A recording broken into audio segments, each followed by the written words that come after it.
Do the people involved in the creation of AI believe that it's a spiritual entity, that it's more than a machine? So this is Tucker's trillion-dollar question. They talk about creating artificial intelligence. The real question, the real thing we should be concerned about, are you creating an artificial intelligence, or are you giving a body to a pre-existing intelligence that previously wasn't incarnated in the physical world? Intelligences. Disincarnate meaning intelligence without a physical body. Yeah, could we be creating a physical body for the demonic? All right, this sounds like something straight out of a sci-fi movie, but this is real. Scientists in China are actually working on a pregnancy robot. Yes, a robot that can get pregnant, because you know what could possibly go wrong. So it has an artificial womb in its stomach. It's fed through a hose, and the plan is for it to carry a fetus for 10 months and then give birth. So you had complaints from one programmer who said you guys are basically stealing people's stuff and not paying them, and then he wound up murdered. What was that? Also a great tragedy. He committed suicide. Do you think he committed suicide? I really do. Have you looked? This was like a friend of mine. This is like a guy that, and not a close friend, but this is someone that worked at OpenAI for a very long time. I was really shaken by this tragedy. I spent a lot of time trying to, read everything I could, as I'm sure you and others did too, about what happened. It looks like a suicide to me. Why does it look? You've been working on AI safety for 2 decades at least. Yeah. I was convinced we can make safe AI, but the more I looked at it, the more I realized it's not something we can actually do. You have made a series of predictions about a variety. Associate Professor of Computer Science.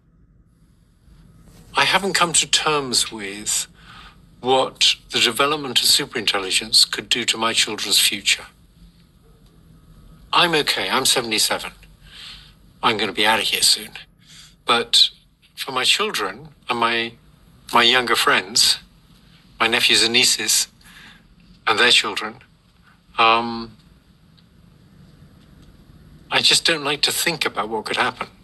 Now, if this war does not end, if there is no path to peace in the short term, then the United States, along with our allies, will take the steps necessary to impose costs on Russia for its continued aggression.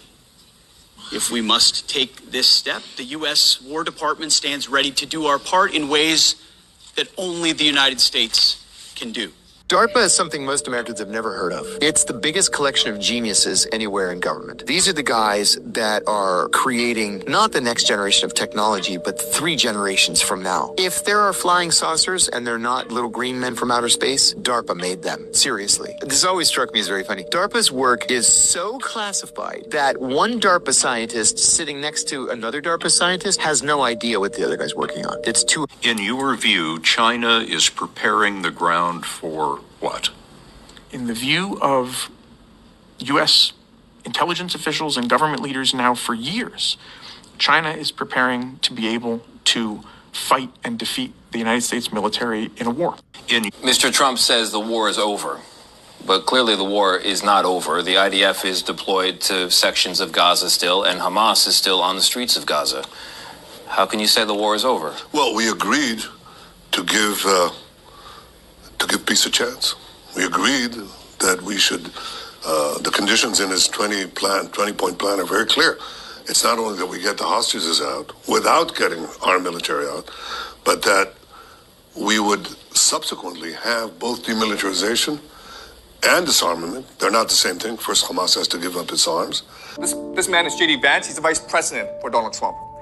Like Barack Obama, he wrote a book, a bestseller called Hillbilly Elegy, and it's possible he becomes president of the United States as well.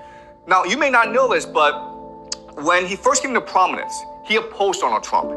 He thought that Donald Trump would be a fascist and be a dictator and all that. And then suddenly he changes his opinion and says, Donald Trump is the greatest guy in the world. Okay? So these guys, like J.D. Vance and Barack Obama, they have no ideas of their own. They're just puppets. We're not closing up Republican programs because we think they work. So the Democrats are getting killed, but they're not telling the people about that. I say it, I haven't said it probably as bluntly as I just said it, but so we are closing up Democrat programs that we disagree with, and they're never going to open again. Thank you very much. Thank you. This man is a revolutionary. Aside from the fact that it just looks cool, from wheels up to touchdown, it's fully autonomous. And Dan said last year we flew the OPV Black Hawk here from the floor, and that aircraft now has 700 hours on it. And our Sikorsky innovation.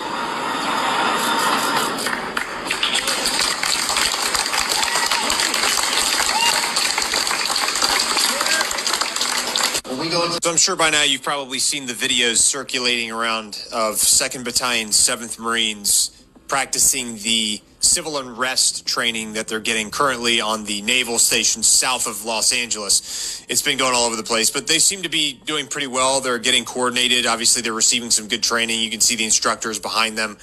We have to be careful with China. Look, I have a great relationship with President Xi, but sometimes it gets testy because China likes to take advantage of people, and they can't take advantage of us.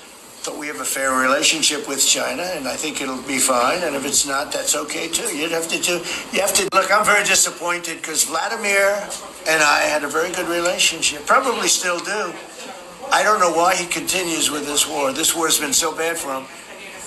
He's going into 4 years of a war that should have beaten. He should have won that war in 1 week. He's now going to soon be into his 4th year.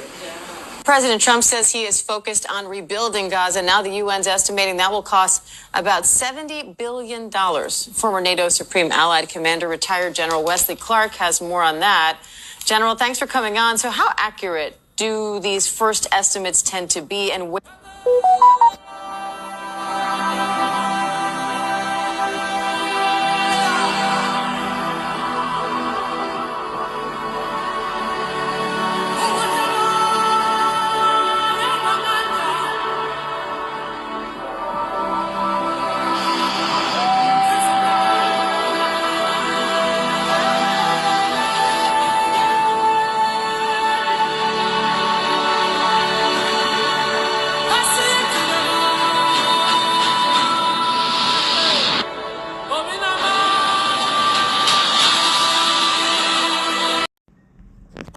Yahushua returns, man, that's it.